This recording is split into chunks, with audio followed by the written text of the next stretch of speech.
Avec un chômage en hausse régulière à près de 10% de la population active, la question de l'emploi a été au centre de l'élection présidentielle.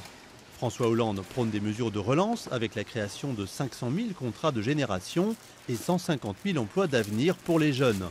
Mais le président élu s'est engagé en même temps à réduire le déficit public à 3% du produit intérieur brut dès l'an prochain et à retrouver l'équilibre des comptes en 2017.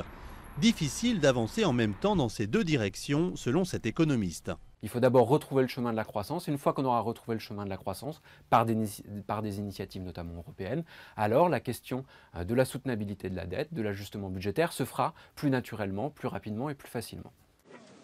François Hollande veut renégocier les règles européennes pour insuffler davantage de croissance à la zone euro. Mais Angela Merkel, la chancelière allemande, entend maintenir la rigueur pour tous.